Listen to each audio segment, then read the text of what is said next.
Okay, hey, I'd just like to, just before I get started here, just again thank the entire support staff that helped get this recruiting class finished up.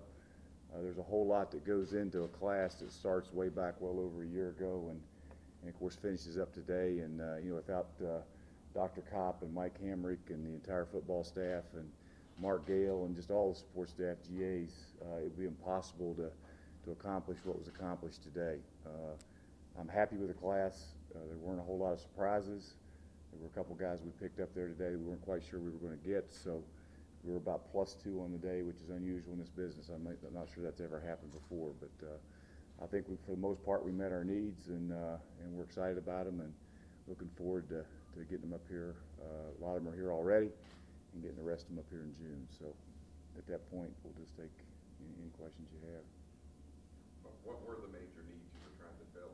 Well, I felt going in that we had to develop some depth with the 3 wideouts, with losing Booker and Tay and Dobson, that we felt like we had to help ourselves at the wide receiver position.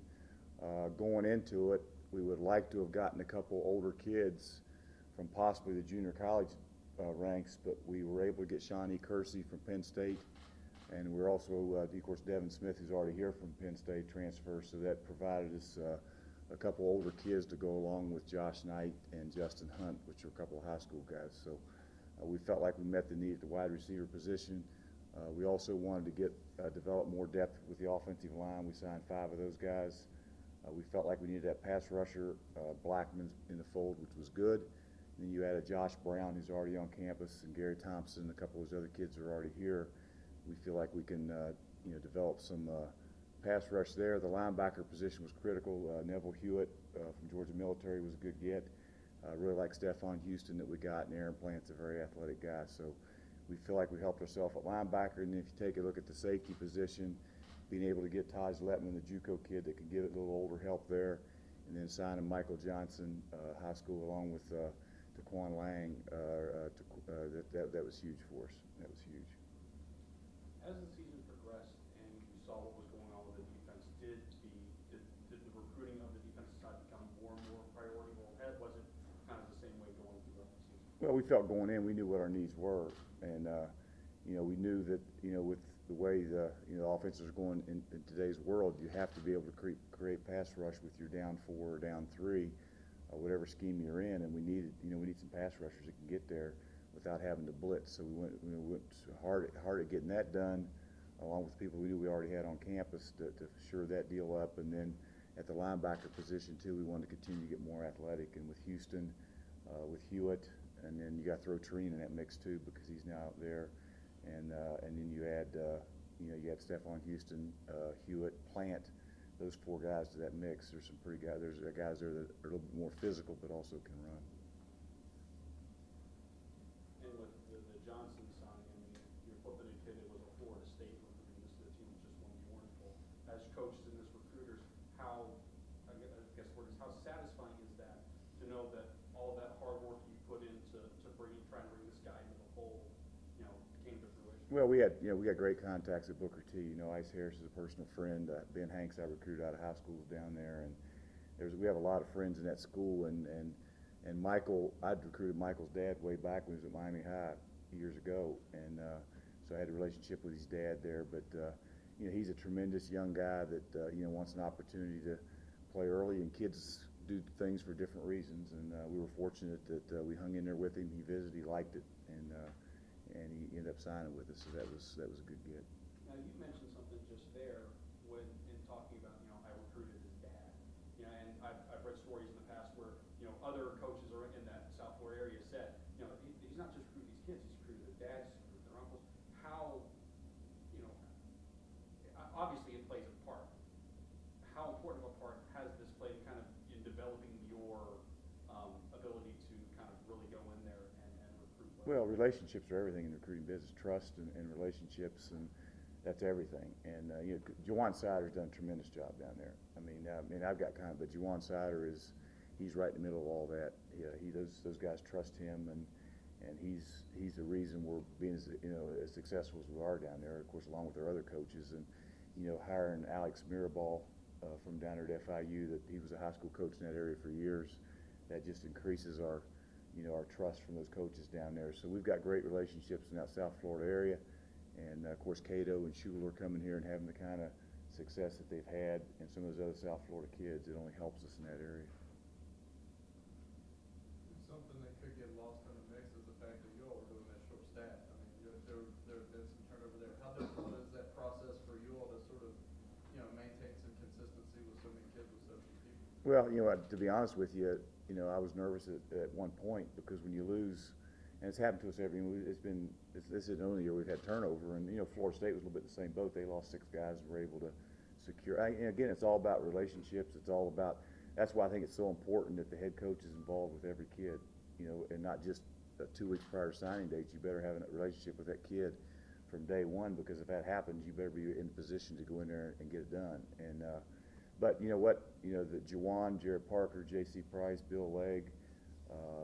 Todd Hartley did a tremendous job with those kids. I mean, Todd Hartley had a kid from Georgia, Selby kid, that was offered by Georgia Tech 3 days ago, and told Chan Gailey no, he was going to Marshall. So that was all because of that relationship that Todd Hartley had with that family. He had his arms wrapped around everybody in that family that helped make that decision, and we were able to hang on. So, I can't give those guys enough credit. Those 5 guys that were here and did the bulk of the recruiting. And then, of course, Chuck Heater coming in helped us with Taekwon Lang and a couple. He had recruited and coached Ahmad Black, who knew Taekwon Lang's dad, and it all goes back to a lot of relationships way back. And then, of course, Alex Mirabal helped us with the big offensive tackle out of Wood Anderson that was committed to Alex and FIU at one time. So there's a lot of things that go into it that are kind of unnoticed, that are the reason kids make decisions. But again, I can't say enough about the coaches, all the coaches that are here that got it done, and also again the support staff with Mark Gale to Tara to Dr. Cobb. Mike Hamrick met with every kid, and it's sure a team effort. Without those guys, we got no chance. I mean, you believe those recruiting rankings, which subjective, but it would have you number 1 in the new conference USA, and maybe second in the old conference USA. What's it say about what you're doing on the recruiting? Well, I don't know what it means. I mean, evidently it means you recruit some people think they're pretty good players. I mean, I'd rather be number 1 than number 10. So I guess that's I mean that a lot of it. I think it means we're on the right kids and we're getting the right kids. But what counts is what happens when they get here and step on that field. And we'll have a meeting tomorrow morning early, and it's we got them all signed. Now we got to get them. Got to make sure that the important thing about this class, and our coaches have always done a great job, is when we start in August, they're all on campus, and when school starts, they're all here. And that's happened over the years, and that's our job now, is to make sure that the kids that we have got signed letter of intents, that they're here in June, and of course when school starts, they're all here. So our coaches will do a tremendous job with that. They always have. You feel the balance of your staff. It's sort of an intriguing dynamic, and you've got yourself, Coach Legg, and Coach Heater now, all 25 plus, 30 years plus experience. But then you've got those young guys that can also relate to the players with Juwan and Parker and those guys. Is that a balance for you all? I think you need a good balance. I think old guys can relate to players too. That's Chuck has been relating to players for a long time, and it's all about, again, yeah. But to answer your question, Juwan and Jared Parker and Todd Hartley and J.C. Price. J.C. went in there to Fork Union and got that Houston kid out of there that was at Maryland signing a year ago. That we project to qualify. It's going to be fine. Did a tremendous job with him. With Arnold Blackman, J.C. did a tremendous job, and getting McManus here, and it was again, they've all, and again, there's no secrets. I mean, it's all about relationships, but also about hard work and outworking people, and those 5 guys that were here, and then with Chuck coming on board, and Alex, and that's all. It's all been good. And speaking of, with Stefan, you're projecting to qualify. Of the 12 guys that you have in the school right now, how many do you think will be on the field in spring? Probably 10 of them, I would guess. Yeah, I mean, I think I'm following you right there now. The Corey Tyndalls, the Tureens, the Stephon Houstons, those guys. Tyler Combs, all those guys, except for just a couple of them, I would guess they'll all be on the field. Doc, could you talk about the offensive line that you signed a little bit, or what you see there?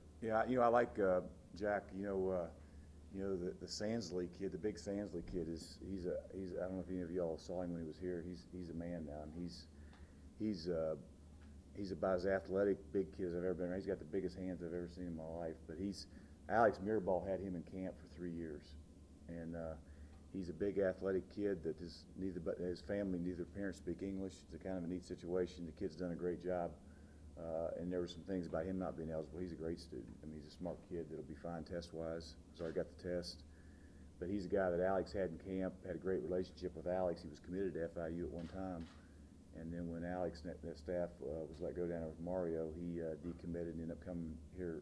A lot of it because of Alex was here. So he's a tremendously talented kid that has got a big upside.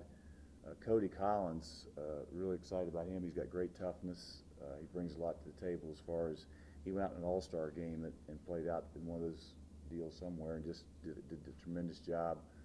Michael Selby's the guy I talked about that Georgia Tech came in late on, offered about 3 days ago. Extremely tough kid, loves football. All three of those kids are physically tough kids that bring a lot of that toughness to the room. Of course, Tyler Combs is here. I've had him at 5:30 this morning in the mat drill. I like what he's all about. He's a tough kid that goes hard, and he'll be fine. And then Chris Hunes, a guy that was committed to Western Kentucky with Petrino and that bunch, and we were able to go in there and get him decommitted and come to us. But he's a big physical kid that's a man. So I like that group. And offensive linemen are, normally they have a hard time playing early, but Selby, especially Cody Collins is 295 pounds, is physically strong. Came from a great program. So some of those guys may have the opportunity to come in and play, but I like all 5 of them. I think they're going to give us the kind of depth and athleticism and toughness that we want from that position. How about the right kid, Brian? Yeah, he's in the mix there too. I don't have it written, but we've signed Gerald Wright, and he's in the same mix there. He's in the same boat. Coach, when you talk about your linemen, you always talk about wanting to get guys that love to play offensive line, tough, love to play football. How do you evaluate those kinds of intangibles? Does that jump out to you on film, or is it sitting down and talking? Well, I think there's a lot of different ways as far as evaluation goes, and the best way to evaluate is when you have them in camp. We actually can coach them in camp and get around them. And Sansley was one of those guys that Alex, of course, had in camp. Cody Collins we had down here several times. But it's all about, it's a film as part of the evaluation. Talking to the high school coach is part of it. Any other coach that's in the program that you know and trust. So you find out as much as you can about those kids. And we actually, we're allowed 6 contacts that we're either in the homes or in the schools, and we take all 6, to every kid. And so there's the offensive line coaches involved, and the recruiting coach, myself, and there's a lot of evaluation that goes into it. And we feel really good, about all those kids. Doc, you had 4 guys in the Super Bowl. Will you use that to your advantage? Every opportunity we got, yeah. Every conversation ended with that for the last 2 weeks. But that's good. I mean, it's great exposure for us, and to be able to, kids, they all have dreams. They all have dreams of playing in the NFL, and that's a good thing.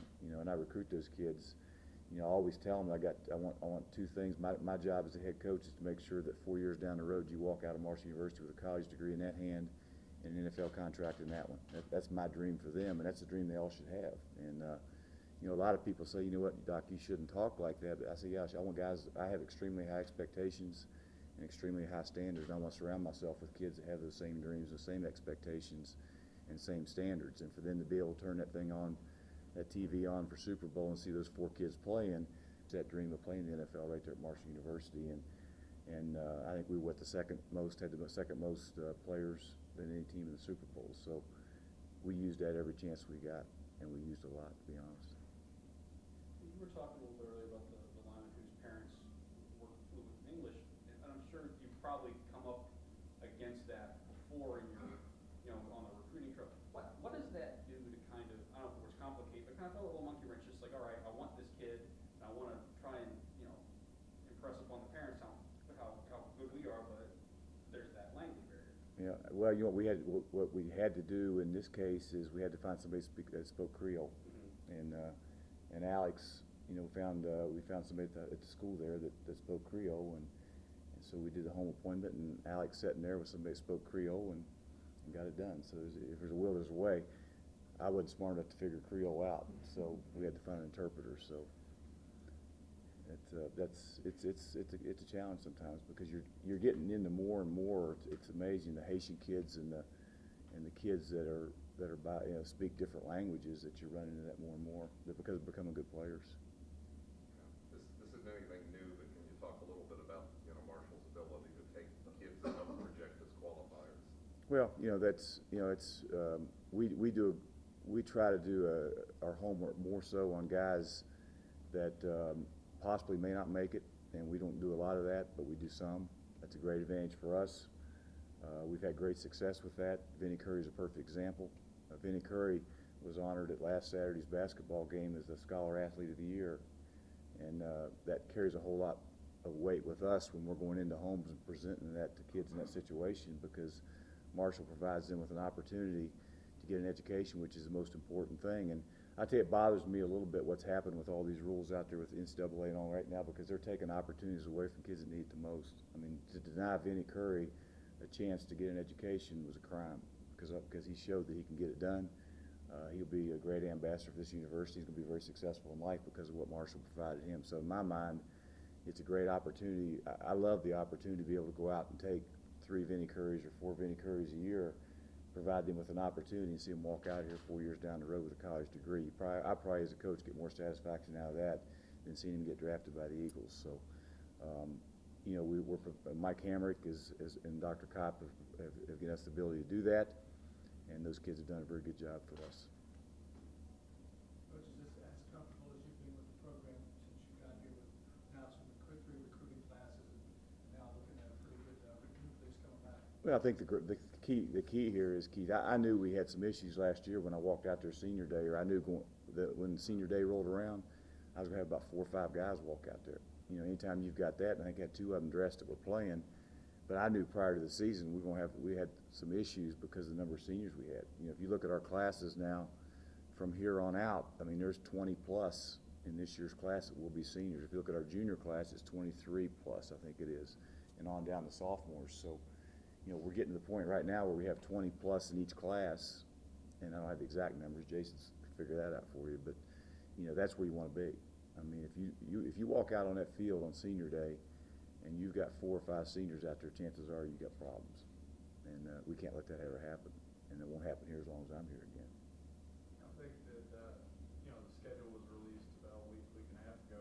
How big did that factor in with some of the Florida kids that you got having 2 trips there this year, and they get to go back down there and play in front of their friends? Well, I know Cato and Schuler and all those guys. I didn't like it quite as much as they did. They were tickled to death. I mean, I wanted one of them to come here and us to go there once, but no, it's great. I mean, it helps us with the Michael Johnsons. It helps us with those guys down there, the Sansleys and all those guys, because their family can actually come see them twice. It's pretty easy for a lot of those kids down there. So it's going to be a great it has been a great recruiting tool for us, and it'll continue to be that because you get to play right in their backyard. Our kids will get excited about doing that. 3 years into recruiting classes into it, how close do you feel that this roster is to the personality that you want your football team to be? Well, I think offensively, it took us 2 years to get to that, or 3 to get to the point where we want to be offensively as far as our talent level was concerned. I'm hoping with this class, and I'm not going to sit here and tell you it's going to do this, that we're going to make that same jump defensively that we made offensively, from 108th to 5th or whatever it was. I'd like to, and that's our goal, is to get that defense this year to make as much improvement as the offense did, and that's Coach Heater's goal. But there's no doubt that, again, I've said from day one I took the job, it's a personnel-driven game. And, you looked out there last year and saw 3 freshman running backs that could play, and Cato was starting to grow up, and that offensive line started to grow up, and you got some wideouts out there that can make plays. We're starting to get that on defense now. We'll start to have the kind of athletes defensively that we've got on offense, and when you get both of them, then you got a chance. And I think we're getting closer. There's no doubt we're getting closer. We're better personnel-wise right now than we've ever been since I've been here, and that's a good thing. Each year, your recruiting class, there's been a freshman that's just leapt up and really, taking control and sees the moment early as a true freshman. Is there anybody in this class that you consider, like, whenever you went out to recruit, you thought this kid can make an instant impact for us right now? You know what? There's a lot of kids. There's a lot of kids that are on campus right now have the best shot. The Corey Tyndalls, the Kent Tureens, the Josh Brown when he gets out there. I just look around. The Taj Letman's on campus right now. There's just so many of those kids that are here right now that have a better chance a lot of those freshmen the last couple of years or last three have played out of necessity. You know, hopefully we're getting to the point where, you know, we don't have to play, as many freshmen, but, you know, there are some talented guys. If they're going to play and play a lot, then they'll play. But a lot of those freshmen you saw out there the last 3 years is because we had no choice, you know. And if we get to the point where we got some juniors and seniors that can get it done, and all those freshmen don't have to play, chances are we're going to be a better team. Has Larry Jefferson left the program? He has. He's been dismissed for violation of team rules. I've been reading a couple of tweets from the players and a couple of guys in the roles I've talked to. That in the workouts, they're exhausted, but they're impressed with the new strength coach. How do you feel he's come in and really kind of, it seems that they really jolted some things. Yeah, I love what he's all about. You know, we hit a home run with that guy, and he's done a tremendous job. You know, he you know, they've responded well, and I like what's going on in the weight room. So you've had committed for quite some time, your quarterback. Talk about him. He had an injury during his season. Did he decide to come? Yeah, he's here now. Yes, sir. Yeah, he's here now. Did he decide to come to campus as a result of the injury, or was he shooting at it all? No, he was always shooting to be here in January, and that's number one. It's good for a quarterback, but it wasn't a labrum or anything like that. It was a collarbone which healed, and he should be fine. He's throwing now. How much of a comfort does he have having worked with Eric Kresser and somebody that knows Marshall and knows this area? You know, Eric's a tremendous coach, and he does a great job with those kids down there. So I'm sure that having the opportunity to work with Eric, he's benefited greatly from that. And you know, Eric had a great year here and a great, so I'm sure he filled him in on all the great places to go eat and whatever you need to get done. But I guess it was good. The one running back that you signed, Brandon Bird, was really kind of characterized as a below-the-radar guy. What did you guys see in him that apparently others did? I saw a very fast guy that ran about a 10-600 meters, long jumped about 23 foot. That when he put the ball in his hands, he was really good. And he's a talented young guy, and he's about 6'1", 190 pounds. So we're excited about him. What do you think it was that others didn't see? I don't know. I have no idea. I understand he was the first signee from that school in about 7 years, D1, is that right? I don't know that. You can add Coach Legg could probably, he's recruited that school, but he's a talented. I mean, this kid, he's a talented guy, really is. More about your most comfortable number at quarterback? Yeah, I think what you try to do, Doug, is I think you make a mistake if you don't take one in every class. Now, that being said, it's hard. It was hard for us. I mean, you got Cato's just a young guy, and you got Fro, who went in and played his tail off against East Carolina and showed that he's got the capability of leading a football team. And then you got Gunnar Holcomb, who's we like a lot. And now you add this guy in there. You know, we need to take one in every class, and this should be a year, you know, that we can get another one. But I like to take. Hopefully, there's never a class that goes by that we don't have at least one quarterback. Because if you don't have that guy, you got no chance. You got no chance.